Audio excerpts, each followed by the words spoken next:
सत साहिब सतगुरुदेव की जय।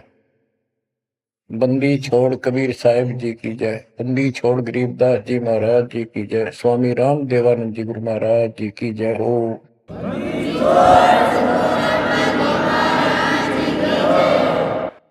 सर्व संतों की जय, सर्व भक्तों की जय, धर्मी पुरुषों की जय। श्री काशी धाम की जय, श्री सुडानी धाम की जय, श्री क्रोथा धाम की जय, श्री गुरुवाला धाम की जय।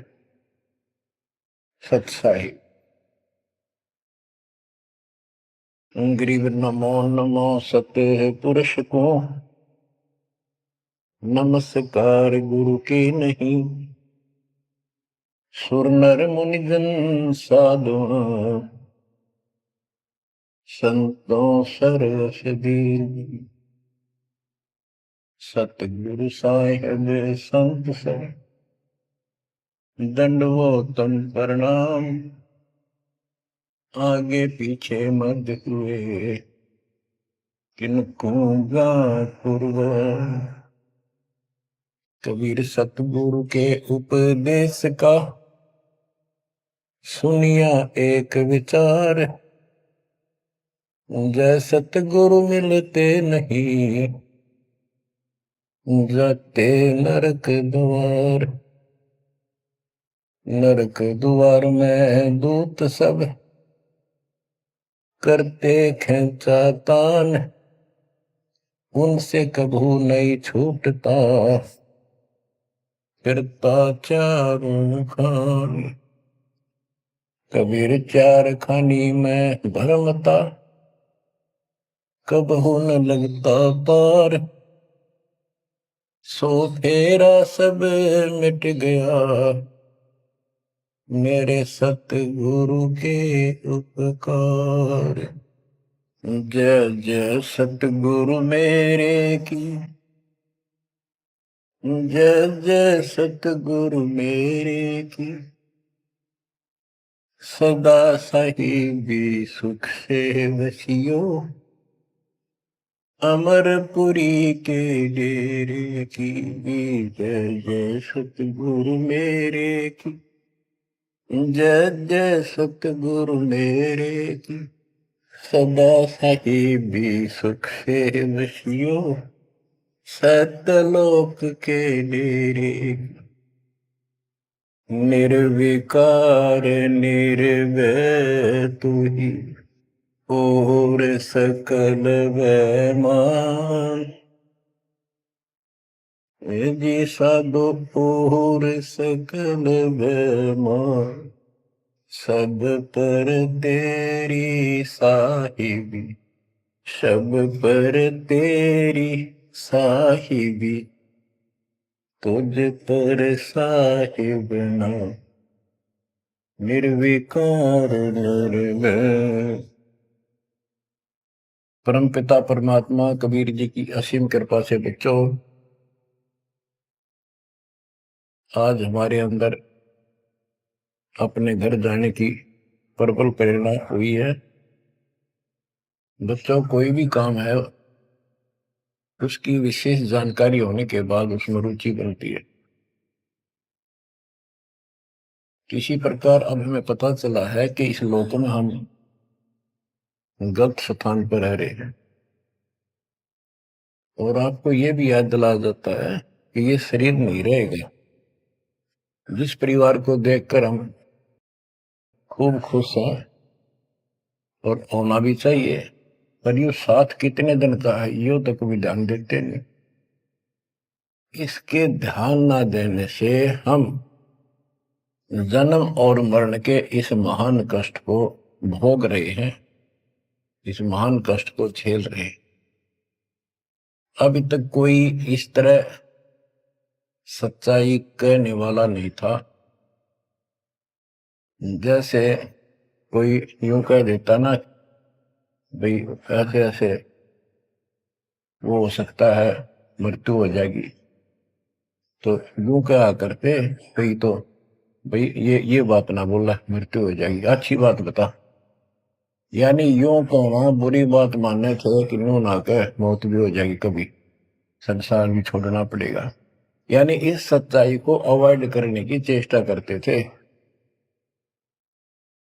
तो बच्चों, कबूतर क्या करता है, जब बिल्ली निकट आ जाती है वो डर जाता है, उड़ने की बजाय आंखें बंद कर लेता है और सोच लेता है खतरा टल गया, तो वो उसकी गर्दन मरोड़ के खा जाती है।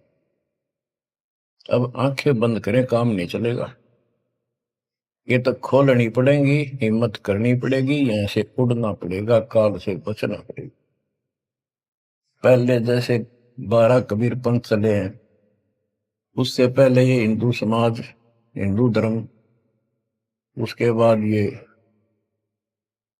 यहूदी धर्म, ईसाई धर्म, फिर मुसलमान धर्म, जैन धर्म, और ये 12 पंथ, इनमें ज्ञान तो बताया जाता था कि भक्ति कर लो, नहीं तो 84 लाख योनियों में जाना पड़ेगा, पशु पक्षी बनना पड़ेगा। और आत्मा डरती भी थी, भक्ति के लिए प्रेरित भी होती थी, लेकिन वो भक्ति शास्त्र विरुद्ध थी, शास्त्र में प्रमाणित नहीं थी, और वो ज्ञान भी शास्त्र प्रमाणित नहीं था। श्रीमद् भगवत गीता अध्याय 16 श्लोक 23 में स्पष्ट किया है कि शास्त्र विधि को त्याग कर जो अपनी मर्जी से मनमाना आचरण करते हैं अपनी इच्छा से, उनको न सुख होता है, न कोई सिद्धि प्राप्त होती है, और न ही उनकी गति बढ़ती। या तो ये कहो कि गीता गलत और ये झूठे गुरु सच्चे, इनमें से एक को रिजेक्ट करना पड़ेगा, लेकिन गीता को कोई रिजेक्ट कर नहीं सकेगा। आखिर में इन झूठे गुरुओं को त्यागना पड़ेगा।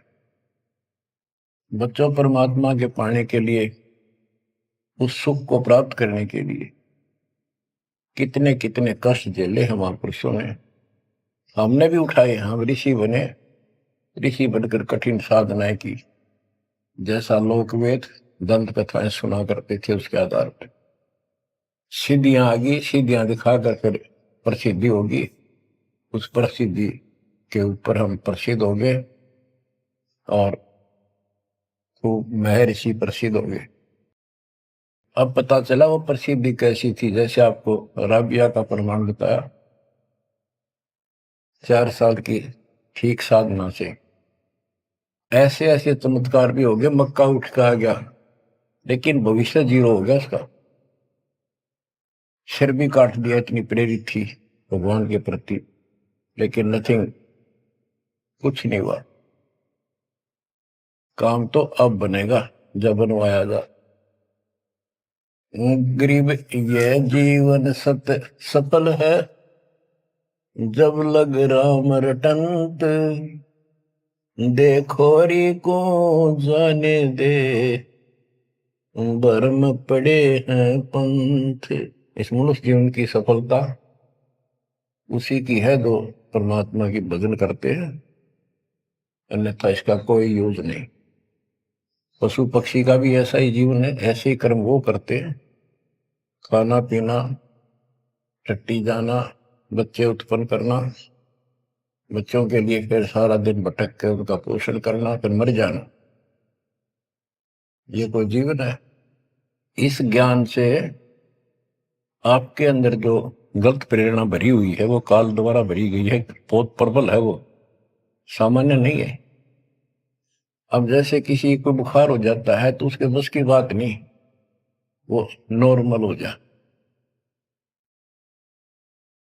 तो बच्चों, अब के लगन लगानी पड़ेगी। जैसे बुखार हो जाता है, उसके बस की बात नहीं कि वो ठीक ठाक रहे, अपने ठीक क्रिया करे,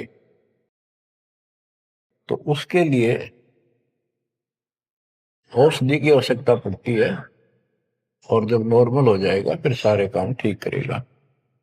इसी प्रकार ये आपके बस की बात नहीं है जो आप जिस व्यवस्था में लग रहे हो, ये इस ज्ञान से, इस भक्ति से आपका यो अज्ञान हटेगा, ये जिससे प्रभावित हो बुखार हटेगा, फिर आपकी लगन अदब से बनेगी, अलग से बनेगी। अगर ये भाव नहीं बना तो क्या ये जीवन अच्छा है जो आप जी रहे हो? कोटि जन्म तन भर में दोगे कुछ नहीं हाथ लगा रे। कुकर कुत्ता, सुकर सुअर, खर गधा, कौवा बुगला, बता इन प्राणियों के शरीरों में असंख्यों बार कष्ट उठा लिया अपने को, असंख्यों बार, एक बार नहीं। तो क्या इस प्रोसीजर को जारी रखोगे? मेरी आत्मा तो मान नहीं रही कि आप इसको स्वीकार कर लोगे। और अब भी आपकी आंख नहीं खुलेंगी और आपकी प्रेरणा नहीं बनेगी तो फिर इंसान नहीं, पत्थर हो तुम, पत्थर। कोटि वर्ष करे संगत संतों की, पत्थर का जल में क्या बूझे। चंदन बन में रंग ला दे, एक बांस बिटन भी ना सीखे। पत्थर को जल में डाल दे, कितने गहरे जल में डाल दे, कितने दिन डाले रखे, उसका कोई असर जल का नहीं होता। नहीं, जल से तो नरम होता है पदार्थ। बाहर निकालते उसको घिसा दे दूसरे पत्थर से, जो का तो चिंगारी निकलेंगे। तो पत्थर जैसे प्राणियों को किसी चीज का असर नहीं होता। ये अमृतवाणी उन पुण्यात्माओं को झंझोड़ कर रख देंगी जिनकी आंखें काल में अज्ञान से बंद कर रखी। उस परम पिता के घर जाने के लिए, सुख को प्राप्त करने के लिए गरीबदास जी बताते हैं कि मंसूर मैसूर क्यों हो गया, शरीर पासी प्रवेश और जाके ऊपर एती नौकती। कैसा है वो देश? उस परमात्मा के सुख को, सतलोक को प्राप्ति के लिए, उसकी प्राप्ति के लिए टुकड़े टुकड़े शरीर करा दिया मंसूर अली जी ने, पीछे नहीं हटा। तो गरीबदास जी कहते वो सुख कितना होगा जिसके लिए शरीर भी खत्म कर दिया, कोई नो प्रॉब्लम। और ये शरीर तो आपका रहेगा नहीं, गारंटीड है। इसलिए बार बार याद दिलाता हूं कि हमारे ऊपर नशा जबरदस्त कर रखा काल ने। ये आपके बस की बात नहीं, ये तो ये एंटीबायोटिक आपको प्रेरित रखेंगे। आप भक्ति भी करोगे, बुराइयों से भी बचोगे और अपने घर जाने की प्रबल इच्छा बनेगी। जहां आशा ता बासा होई, मन कर वचन सुमरियो सोई। गिरिव नरसिंह रूप सतगुरु धरा, प्रहलाद भगत के काज। हिरणाकुश को ले गया, जो तितर को बाज। परमात्मा कबीर जी ने ही नरसिंह रूप धारण किया। ये सारा श्रेय अभी तक श्री विष्णु जी उर्फ श्री कृष्ण जी को दिया जा रहा था। जो भी है, परमात्मा चाहते हैं कि किसी तरह इनकी भक्ति में आस्था बनी रहे। ये किसी को मानकर भक्ति कर रहे, करते रहो, उससे मिलना कुछ नहीं, पर पिछले संस्कार से मालिक उनकी मदद स्वयं करते हैं। गरीब नामा का देवल फेरा, मुई जवाई गाय। पीड़ा मेरी संत की, छान छवाई आए। कबीर साहब कहते हैं, दो दिन मेरी शरण है, ताका हूं मैं दास। दास में नौकर, गुलाम और गैल गैल लग गया करूं जब तक धरती आकाश। नामदेव नाम के महापुरुष पिछले संस्कारी थे। परमात्मा कबीर जी कहीं भी आश्रम बना के कुछ करने के लिए रह जाते हैं, एक गुरु की भूमिका करते हैं। अपने बच्चों को वहां आसपास के क्षेत्र के बच्चों को ज्ञान सुनाते हैं। कोयल के बच्चे ज्ञान को सुनकर, आवाज को सुनकर उनकी तरफ खींचे आते हैं, सोबे वाले रह जाते हैं। तो उस समय रंका और बंका दोनों पति पत्नी थे। एक उनकी बेटी थी वंका। नामदेव भी उसी समय परमात्मा कबीर जी के शिष्य हुए थे जब वो वासन रूप में लीला कर रहे थे। हम ज्ञान सुन लेते हैं, सारी बात करते हैं, पर अपनी जो पूर्व प्रेरणा है, पिछले जन्म के संस्कारों से भी हम बाज नहीं आते। अब नामदेव जी जा रहे थे, एक मंदिर में आरती हुई थी, ब्राह्मण लोग आरती कर रहे थे, और उसके ऐसी धुन चढ़ी कि वो भी मंदिर में पहुंच गया।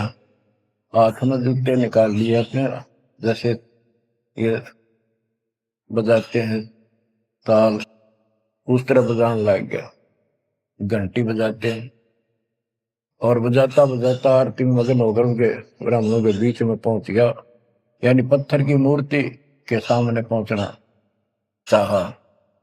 पंडितों ने पकड़ कर उसको मंदिर के पीछे फेंक दिया कि यह शूद्र छोटी जाति का समेत दूसरों में आ गया, हमारा धर्म भ्रष्ट कर दिया, हमारे भगवान को इसने रुष्ट कर दिया। तो परमात्मा वो तो फिर भी पड़ा पड़ा मन की आरती कर रहा था, लो लगी थी दाता में। परमात्मा उस मंदिर का मुंह नामदेव की तरफ कर दिया, और पंडित पिछली साइड में खड़े घंटी बजा रहे थे, आश्चर्यचकित हुए। तो एक दिन नामदेव रंका बंका के घर गया, तो उस दिन वंका लड़की, रंका और बंका जंगल में लकड़ियां लेने गए हुए थे, पीछे वो लड़की अकेली थी, वह कोई पट्टी तैयार करे थी, जैसे किसी को चोट लग जाया करे, हल्दी वगैरह लगा कर। नामदेव बोला, बहन किसको क्या हो गया, किसको चोट लगी, किसके लिए पट्टी बना रही हो? उनका बोली, रे नामदेव तू गुरु जी ज्यादा दुखी ना करा कर, तो भाई मर्यादा में नहीं रहता, वहां के जरूरत है तेरे को जाने जिस मंदिर में, अपना मंदिर में जाना भगवान अलाउड थोड़ा कर रखा है, मानता नहीं तो तेरे लिए, तेरी इज्जत रखने के लिए गुरु जी तेरे मंदिर फेर गए थे, हाथा चोट लगी भाई, उनका पट्टी बांधो। नामदेव गया, देखा तो सचमुच गुरु जी के हाथों में चोट लगी हुई है, और उनका पट्टी बांध। हम भक्ति भी करते हैं पर अपने संस्कार फिर भी कोई न कोई अड़ाए रखते हैं, ये परमात्मा को परेशान करते हैं। आप अब आ गया है कति पीक टाइम, अब ये बात नहीं चलेगी। पहले तो चलो को रह गए, कोई बात ना, पैर पकड़ लिए भगवान ने, अब क्या फिसल गया पैर, तो पता नहीं कहाँ पड़ोगे जाकर। ऐसा अजब गजब का ज्ञान दे दिया, ऐसा समाधान आपको दे दिया, और ऐसे समय में मानो शरीर मान, तो आंखें खोल लो बच्चों। गरीब नामा का देवल फेरा, मुई जवाई गाय, पीड़ा मिट्टी संत की छान खवाई आए। अब एक जिसमें नामदेव जी ने मंदिर घुमा दिया, घुमाया तो मालिक ने था, लेकिन मालिक अपने नाम नहीं लेते, दादू से दरजीव के आप बगल हो जाए, करा करावा साइया मन में लहर उठा, दादू से दरजीव के आप बगल हो जाए। उनकी महिमा ज्यादा होगी, मुसलमान धर्म के लोगों को दिक्कत हुई, उन्होंने राजा को कहा कि ऐसे ऐसे काफिर है, वो दुनिया को गुमराह करता है कि मुर्दे जिंदे कर देता है, मंदिर घुमा दिया, ऐसे कर दिया। राजा ने पकड़ के बुलाया और कहा, ये गाय काट दी वहां पर, इसको जिंदा कर, जब जाने तो संत है, नहीं तो तेरे को आज तेरी गर्दन यही काट दूंगा। कबीर साहब कहते हैं, हम फिर वहां गए बच्चे, अपने बच्चे के लिए, और उस गाय को जीवित किया। जैसे पुराने समय में सब छान झोपड़ी डाला करते थे, हट घास ग्रास की, और वो साल भर में कंडम हो जाती थी, तो बारिश आने से पहले उनको फिर से या तो नहीं डालते थे, या तो उनमें कुछ रिपेयर किया करते थे। नामदेव की माता जी ने कहा, बेटा अपनी छान ठीक कर ले झोपड़ी, बारिश आने वाली है, मौसम निकट है। वो कहने लगा, ठीक है माता जी, जाता हूं मैं जंगल से सर काट के लाता हूं, वो सरकंडे से घास फूस। रास्ते में सत्संग हो रहा था, सत्संग सुनना, फिर वहां सेवा में लग गया। शाम होगी, वापस आ गया। उसकी माँ बोली बेटा ले निकल घास फूस। माँ ऐसे ऐसे सत्संग में चला गया, ध्यान नहीं रहा। अगले दिन फिर ऐसे ही। उसकी माँ बोली भाई देख ले तो बारिश हो जाएगी, कुछ दिन सारे कपड़े भीजेंगे, अपने भीगेंगे, बहुत नुकसान हो जाएगा। अगले दिन भी ऐसे हुआ। तीसरे दिन उसने सोचा आधा सत्संग सुन लो और फिर जाऊंगा। आधा सत्संग सुनकर चल पड़ा।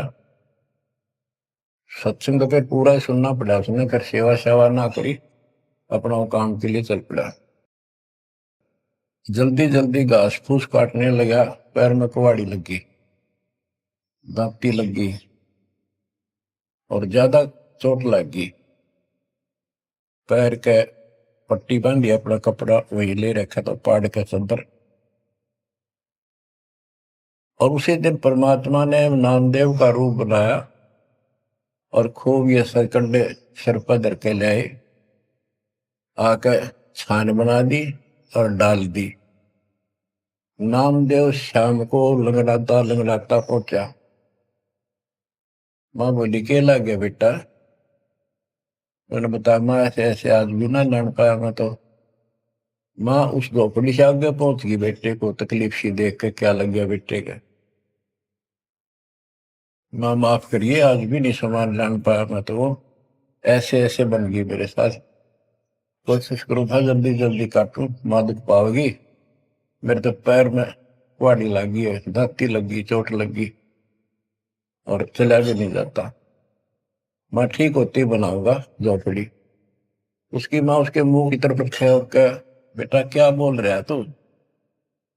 तो अभी तो आया था झोपड़ी खुद बना के गया। बेटा क्या कह रही है, चोट कब लगी तेरे? नामदेव निकट आया, देखा ताजी झोपड़ी बना रखी है गजब के सरकंडे लाके। ऐसे तो आसपास की तो थे भी कोनी, ऐसा घास फूस। नामदेव खूब रोया बैठे। माँ भगवान थे, परमात्मा थे वो तो। बच्चों दो दिन मेरी शरण है ताका हूं मैं दास, गेल गेल ला गया फिर जब तक धरती आकाश। ये किसी जन्म में भक्ति खूब करी थी जैसे इस युग में, और इस युग के पिछले हुए भक्ति गजब की रहती है, क्योंकि यह साधना शास्त्र रूपा। मोक्ष न होता तब तक परमात्मा इनके साथ ठहरे। इनसे चमत्कार भी होते रहते, नाम भी हो जाता, पर काम तो ना बढ़ा, मोक्ष तो ना हुआ। तो ये जो ज्ञान आपको सुना जा रहा है, ये हर पहलू पर आपको सतर्क किया जा रहा है। तो या तो इस भक्ति ने छोड़ दो, रिया कति दर्द हो जाओ, कमर कस लो, अब का पीछा छुटवाना है। ये लल्लो पत्तो बहुत होली। केवल हम सुख मांगते हैं, धन मांगते हैं, बेटा ना तो बेटा मांगते हैं और धन संपत्ति मांगते हैं। ये तो बिना मांगे दे देगा जब दिल डट गया आपका, डर रहे तो। कोई भी काम है दृढ़ता के साथ होता है। धीरे धीरे रे मना, कबीर साहब कहते। कबीर धीरे धीरे रे मना, धीरे सब कुछ हो, माली सींचे सौ गुड़ा ऋतु है फलो। आज पौधा बोया है आम का, अगले दिन नहीं लगेंगे फल उसके, महीने 20 दिन में भी नहीं लगेंगे। वर्षों उसकी सेवा करनी पड़ेगी। एक बार पेड़ बन जाने दो, फिर देखना आपको छाया भी और फल भी इतने देगा, आप भी खाइयो, रिश्तेदारों को खिलाइए। इसी प्रकार से भक्ति रूपी पेड़ को, पौधे को पेड़ बना लो। दास देख रहा है, दास ने शुरुआत जब की थी उनकी क्या स्थिति थी मेरे बच्चों की, भक्तों की। वो डटे रहे, टिके रहे, आज हर तरह से उबारा है, संसार से न्यारा है और मोक्ष मिलेगा। जो जन्म मरण का कोड कटेगा। गरीब कबीर के सो बंजारा हुआ, आप भक्ति के हेत कंकर बोई जान के, धना भगत के खेत। धन्ना भगत जी बहुत जबरदस्त लगन की लगी हुई थी उनकी, बहुत जबरदस्त भगत थे। दया भाव संत में होती है।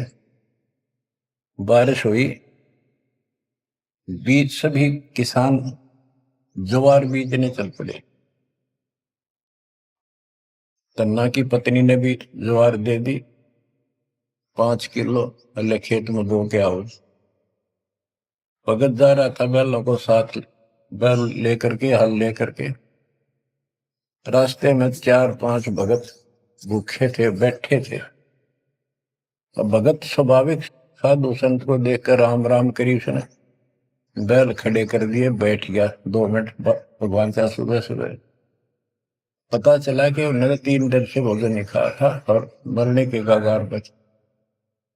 कहने लगे भगत हम तो मृत्यु के निकट हैं, कहीं भोजन नहीं मिला। क्योंकि रेगिस्तान राजस्थान या भी पहले सारी स्थिति ऐसी थी नहीं बढ़िया वाली जनता की।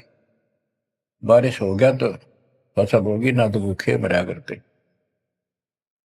तो भगत जी ने सारे के सारे ज्वार रख दी उसके उनके आगे, बीज, वो मरे थे भूखे, सारी खा गए।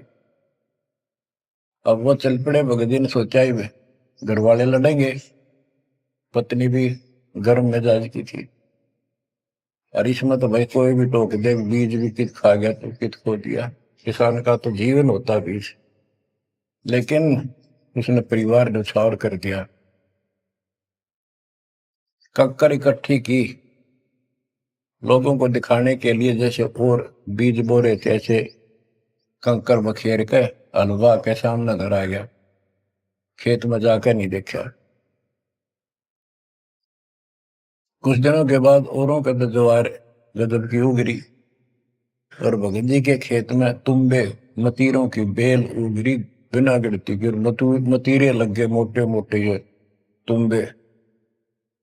अब क्या होता है कि भगत जी के खेत में, धन्ना भगत के खेत में बहुत ज्यादा बेल उगी मतीरों की। मतीरे से मोटे मोटे लाग गए, ऊपर नीचे पड़े न भरी दिखे उनका खेत भरा। कुछ दिन के बाद क्या होता है कि बारिश ना होने से उस क्षेत्र में अकाल जैसी स्थिति होगी। वह ज्वार किसी का हुई, किसी की थोड़ी बहुत हुई, बिल्कुल नहीं हुई। तो वो तो बाद की बातें हैं। किसी ने जाके धन्ना भगत की पत्नी को बता दिया कि तुमने ज्वार नहीं बोई। वह बोली बोई, वो कहा हमारा भगत कि ना आपके तो मतीरे उग रहे हैं, ज्वार है ही नहीं।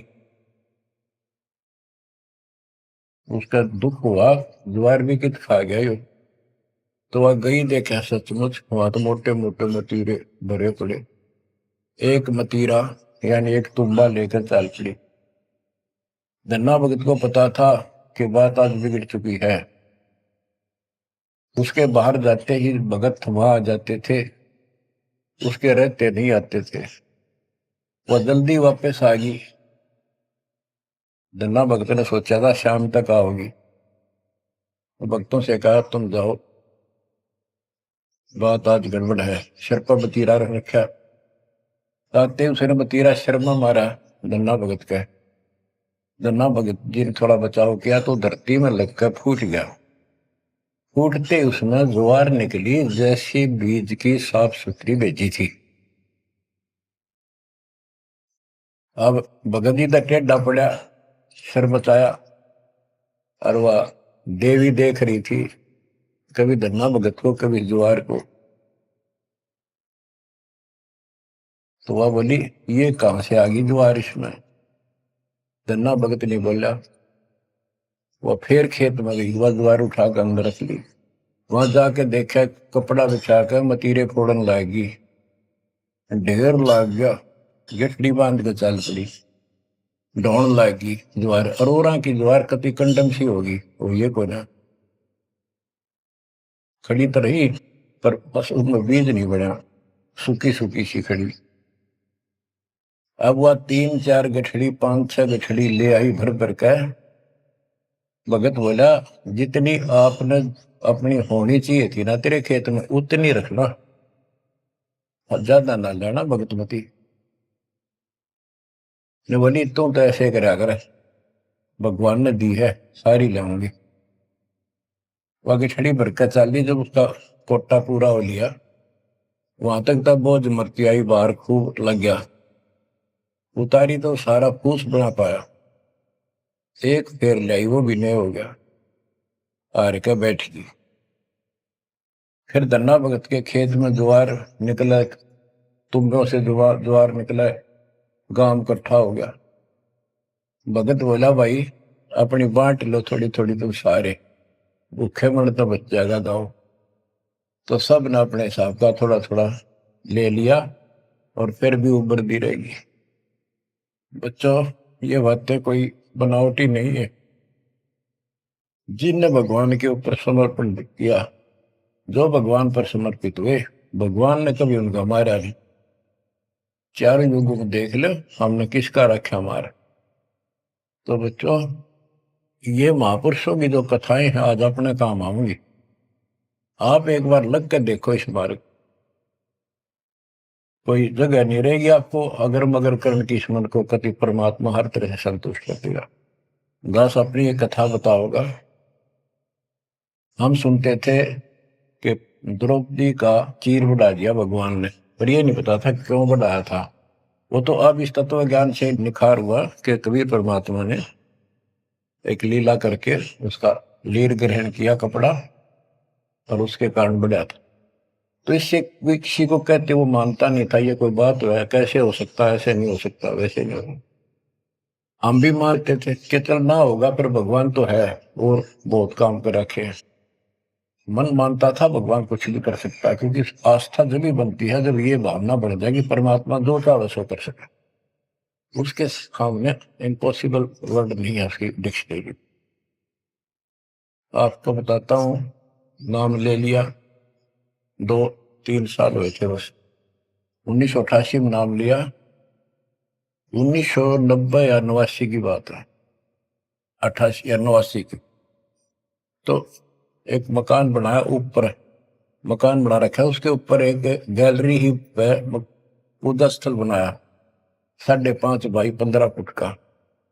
उसमें एक गली में झांकी थी, खिड़की और विंडो, और एक अंदर आंगन की तरफ क्रॉस वेंटिलेशन बढ़िया था।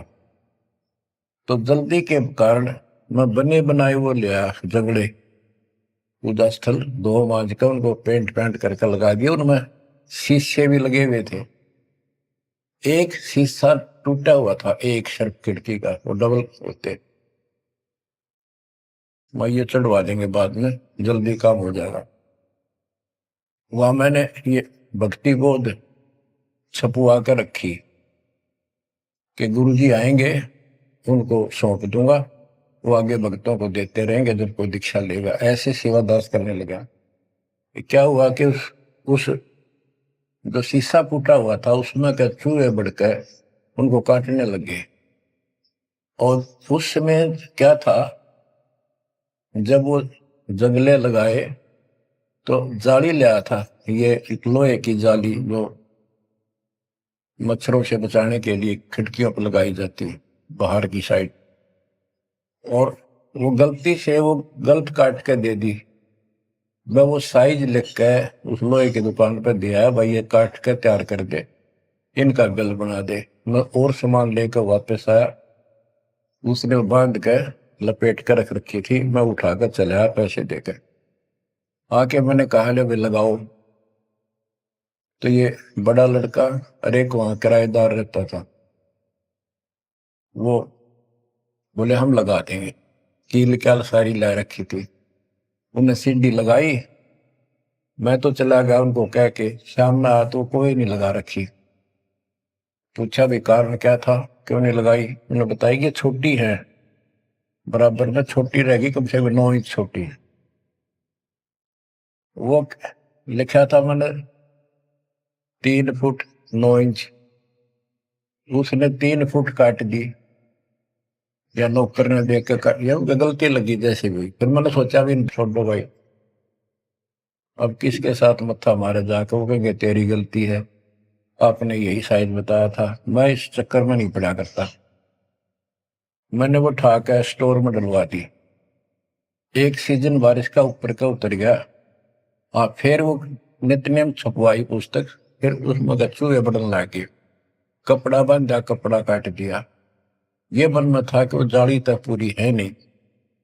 फिर दिमाग में आई, भाई ऐसे करो, इस एक खिड़की में दिक्कत है, इस जाली को ऊपर नीचे करके दोनों को एक में सेट कर दो। तो वही दोनों किराएदार, ये बड़ा लड़का, ये छोटा ही था, 12-13 14-15 साल का। तो मैं उनको कह के अपनी ड्यूटी पे चला गया। इनकी माता जी ने, नारों ने, वो वहां से निकाल के जाली स्टोर से नीचे डाल दी, भाई लगा दियो।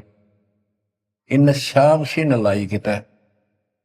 मैंने आके पूछा, एक जाली ला रखी, वह पूरी एक नीचे पड़ी। मैं ड्यूटी से आया शाम को 5 बजे। मेरे दुआएं बात खटक रही थी। इन लगा दी होगी बच्चा ने, ठीक से ना, मैं आप लगाऊंगा साथ लगकर। मैंने देखा एक जाली नीचे पड़ी, एक ऊपर लगा रखी, उसी पे जो शीशा टूटा हुआ था, गिलास। वो गिलास लगवाने की टाइम नहीं मिल रहा था, क्योंकि दूर मेरी ड्यूटी थी, कौशली साइड में हेडक्वार्टर था, 77 किलोमीटर जाना था। ये ऐसा था ही, जुगाड़ करना चाहा था मैं, कर दे फिर आराम से कर लेंगे। तो मैंने अनारों से पूछा कि ये जाली लगा दी उन्होंने? अब ईब ला के गए, सवेरे की कह रही थी भाई ला दे, पर ध्यान नहीं दे रहा था यो, लापरवाह। ईब ने देखा गाने वाला पापा, फटाफट बुला कर नींद को लगवा दी। मैं बोला, जाली ये और ले आए क्या? ये बोला नहीं, और तो नहीं है, ये तो वही है जो ऊपर डाल रखी थी स्टोर में। मन ने ये सुबह आपके दादी को कह दी कि भाई ये रखी, लाओ, जब ला दी। मुझे विश्वास नहीं हो रहा, तू सच्ची बता, ये बदलवा तो नहीं लाए इसको? और बोली बदलवा किथे, तो लाई मुश्किल तो है, बदलवान का कित है। मैं हैरान, मेरा विश्वास नहीं हो रहा। एक पूरी हो ही नहीं सकती, पूरी होकर के भी 6-7 इंच नौ लटक रही बराबर में मुड़ के। 9 इंच वो बड़ी और 6 इंच और एक्स्ट्रा उसी साइड में। दूसरी देखी, दूसरी भी नहीं। फिर इसने लैब में ढूंढ गया, बड़े लोग खेल रहा था कितना। मैं बोला, तू ये बता, ये जाली बदलवा के लाया है कि वही है? वही है, मेरी मां ने उतार के यहाँ डाल रखी थी, हमने ला दी। मैं मेरी कसम खा, कबीर साहब की कसम खा। बच्चों, वो दिन है आज, इतना गजब का विश्वास कर दिया जाता। बात कुछ नहीं थी, बात और भी लाई जा सके थी, लेकिन दिखा दिया, कपड़ा छोड़, हम लो बढ़ा जा। इस मालिक कबीर साहब ने लोहे की जाली बढ़ा दी। वो आज भी विद्यमान है, एक तो उनमें से। वो मकान बेच दिया था इसने, वीरेंद्र ने, मेरे यहाँ इस मार्ग पाने के बाद। जिसने लिया वो भगत, उस भगत ने वापस डोनेट कर दिया कि ऐसी अनमोल पूंजी को मैं सुरक्षित नहीं रख पाऊंगा, आपको वापस दे। आज वो फिर वही है, वह जाली लगी हुई है, हमने भी उसमें सफाई किया नहीं है अभी, क्योंकि हमें थोड़ा सा फुर्सत अच्छी होगी, यहाँ से निपटेंगे मिशन को पूरा करके, उसको फिर याद के रूप में रखेंगे। तो बच्चों, विश्वास रखो इस मालिक पर। कह कबीर सुनो भी साधो, मैं तो हूँ विश्वास, और गलत साधना करने से कुछ नहीं मिलेगा। क्या बताते हैं, गरीब कबीर के सो बंजारा हुआ, आप भक्ति के हेत, काकर बोई जान के, धना भगत के खेत।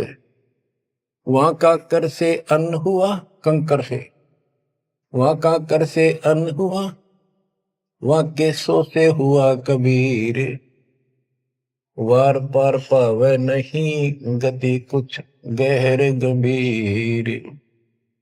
अब नकली गुरुओं के कारण ये सारा अध्यात्म ज्ञान नष्ट होया पड़ा था। उसके बारे में कबीर साहब बताते हैं, गरीबदास जी बताते हैं, गरीब विष्णु त्रिलोकी नाथ के, परचे कोटि अनंत, भक्त वत्सल भगवान है, क्यों निंद है संत। यानी भगवान में आस्था बनाए रहने के लिए परमात्मा ने इन पर विष्णु जी को निमित्त बनाकर लीलाएं की। कहते इनको विशेष वो ना समझो, ये भी अच्छी आत्मा है, 3 लोक के नाथ है। अब जैसे कोई मंत्री है, उसकी भी पावर होती है, उसको ये कहना तो कुछ नहीं है, प्रधानमंत्री सब कुछ है, ये तो लड़ाई वाली बातें हैं।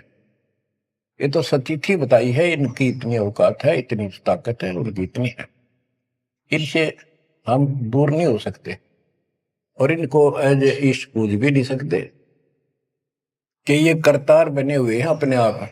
ये वो करतार नहीं जो होना चाहिए। गरीब करता ऊपर चोट है, कहते हैं करतार, मूल लह नहीं मूर्खा, गिनते हैं क्यों डारे। कि जितने करतार अपने आप बना रखे तुमने, राम कृष्ण विष्णु, ये फिर कितने बना रखे। कर्ता ऊपर चोट है, जो एक करतार को छोड़कर अन्य जो कर्ता बनते हैं उनकी दुरुक्ति होती है। रामचंद्र देख लो, सारी उम्र दुखी रहा और कर्ता बन रहा था, लोग भगवान के थे भी मान लेता था, आजीवन कष्ट रहा, अंत में सरयू नदी में जल समाधि ली, डूब का मेरा। कृष्ण जी सारी उम्र दुखी रहा, सुख का सांस कभी नहीं, कभी कंस, कभी केसी, कभी चाणूर, कभी कुछ पूतना, और आखिर में दुर्वासा के श्राप से कुल उनके सामने नष्ट हो गया। जिसका कुल सामने मरे है और पश्चाती वो जीव है, सबसे निर्भाग आदमी है। सब कष्टों को देख कर रो रो के टाइम काटा, आखिर में एक विषाक्त तीर से मारेगा, विषाक्त जहर से बुझे हुए एरो तीर से मारेगा। अब क्या बताते हैं, गरीब करता ऊपर चोट है, कहते हैं करता रे, मूल लह नहीं मूर्खा, गिनते हैं क्यों डारे। के मूल की पूजा क्यों नहीं करते, डालियों ने क्यों गिनते फिर हो तुम, कितने भगवान है, कितने टहनी है। मूल से सब कुछ होता है। गरीब सतगुरु साहिब एक है, दूजा भरम विरोध, बिन सतगुरु सूझे नहीं, चाहे पढ़ो 18 बोध। गरीब गल गोटा गुरु आखने, फांसी दे अड़ाए, द्वादश तिलक बनाए कर, चंपुर दे धकाए। कि ये इंसान का नाश करने, मनुष्य जीवन को बर्बाद करने वाले, ये बाह्य दिखावा करके द्वादश तिलक 12 तिलक बना लेंगे, कंठी माला पहन लेंगे, लाल कपड़े, बड़ी बड़ी दाढ़ी मूछ उठा लेंगे या घुटन घोट हो जाएंगे, मूड मुड़ा लेंगे। ये गड़गोटा है, ये काल की फांसी लिए कर रहे, झूठी साधना करवा के। कहते द्वादश तिलक बनाए कर लोग इन पर कुर्बान हो जा, साधु है, और जमपुर दे धक्का, यानी उस नरक में धक्के ते ठोक दे, या साधना गलत पे जाएगा फिर वहां। गिरम झूठे गुरु का नाक ले, फिर श्रवण और नैन, सतगुरु बोले साखिए, दूर कर पोकट फैन। कहते नकली गुरुओं का, इनका जूते मारे, नाक काटे, यानी कहने का भाव है कि इनका बच जा, दूर हो जा, फूक दे। फूकना मतलब ये नहीं आग लगा दे या उन्हें मार दे, उन्होंने को आग रहे। कैसे यह कहावत हमारे यहाँ कि इसने फूक दे एक तरफ, जैसे कोई सामान मंगाया, इसकी जरूरत नहीं, कौन खा ला, ना फूक एक तरफ, यानी पटक दे दूर। एक गरीबदास जी कहते झूठे गुरु के नाक कान काट दे। इसका अर्थ है कि उनको कति वहां से अपने से दूर कर ले। गरीब झूठे गुरु को झटक दे, से स्वामी को फूक, या मैं दोष जरा नहीं, शब्द कहा हम कूक। गरीबदास जी बताते हैं झूठे गुरु को झटक दे, और जो नकली शिष्य उनकी मान नक चिपके बैठे उन्हें भी फूक। फूकने का मतलब ये नहीं उन्हें मार दे कि एक तरफ पड़े रहने दो। गरीब पीछे गई सो जाने दे, ले रहती को राख, पुत्री लाभ चढ़ाई यो करो अपूठी चाक। गरीबदास जी कहते पीछे जो हुई सो हुई, उसने भूल जाओ, अब शेष बचे जीवन में संभाल लो, उतरी लाभ चढ़ाइयो करो अपूठी चाक। जैसे हम सत भक्ति ना करने से हमारे सारे काम बहुत खिंच के होते ही नहीं, परेशानी रहती है। और जब सच्चा गुरु मिल जाता है वही काम फटाफट होने लग जाते हैं। पुराने समय में कुएं से जल निकाला करते थे, सिंचाई का काम भी कुओं से होता था। उसमें बैल जोड़े जाते थे, एक लाव होती थी, लाव, वो डोल नीचे जाता था, एक लकड़ की पुली होती थी, लोहे का इतना सिस्टम नहीं था, फिर लोहे की बनने लगी थी पुली, उसके ऊपर वो लाव यानी रस्सी, मोटी रस्सी होती थी, बढ़िया मजबूत। वो पुली से नीचे उतर जाती तो अब पुली घूमती नहीं, वो फिर कैसी होती थी, वो घूमती नहीं और अड़का खड़ा हो जाता, नीचे रस्सा गिर जाता साथ में। फिर उसको कहते ऊपर रख, फिर से पुली पर रख और फिर खींच, आसानी से घूमेगी और फटाफट पानी निकला होगा। कि शास्त्र विरुद्ध साधना करके भक्ति से दूर होकर भगवान से तुम दुख पा रहे हो, फिर से भक्ति शुरू कर दो, फिर आपको सुख। गिरिव पीछे गई सो जानते ले रहती कुआख। जो शेष बचा जीवन इसको संभाल ले रख, उतरी लाभ चढ़ाई यो करो अपूटी चाख। गिरिव बोए बिन पावे नहीं जीवित कैसा योग। 84 आसन करे मिटे न संसार शोक। के जीवित मरे बिना परमात्मा प्राप्ति नहीं होगी। तुम जैसे बकवादों में लग रहे हो, जीवित कैसा योग, ऐसे भक्ति नहीं पड़ेगी। और जो 84 आसन कर करके लोग दिखावा करते हैं, इसे मोक्ष नहीं है। गिरिव पंचअग्नि पाखंड है मौनी तपे आकाश। झरने बैठे क्या हुआ, क्या जी में पंच गिरास। ये 5 धूने लगा के बीच में बैठ जाती है पाखंड करने के लिए। इन मकला इतनी है ज्ञान नहीं इनको। कोई मौन रखता है, कोई तप करता है, मटके गड्ढे के अंदर सुराख करा के एक तपाई कर रख के 40 दिन सर्दी के महीने में 100 मटके डेली पानी के अपने सिर पर डलवाता है। और वो बड़े बड़े गांव के लोग उस पाखंडी के चारों तरफ परिक्रमा करते हैं। और कोई कहे मैं सिर्फ 5 गिलास खाया करूं, ज्यादा खाता नहीं। इस तरह के ड्रामाबाजी से अट्रैक्ट करते पब्लिक को, पल्ला कुछ नहीं। गिरिव दूधा धारी शब्द है पान फूल फल खाई। घट में नाम न संचय ये बंधे जमपुर जाई।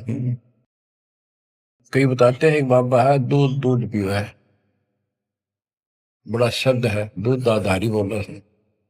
और केवल कभी फल खा लेता है, तो फूल फल ही खाता है।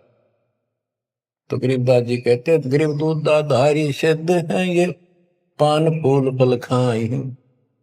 घट में नाम न संचय रे बंधे जमपुर जाई।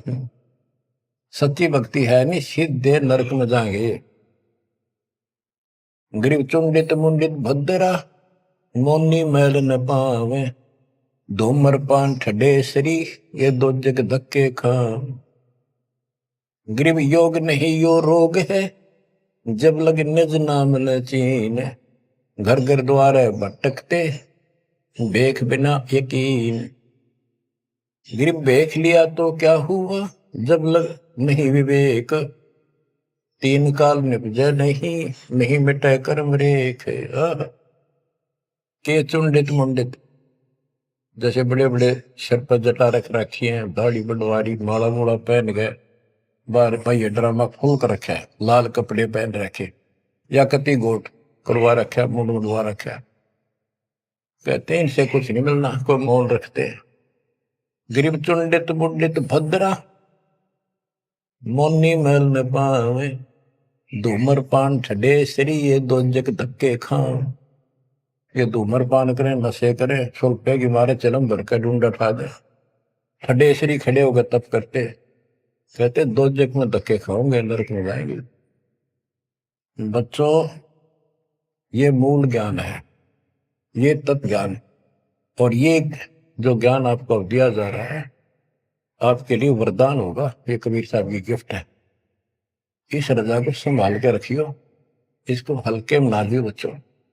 कुर्बान हो जाओ, ये धन दे करते था सिंधन हो गए, कितना पुराना पट्टा।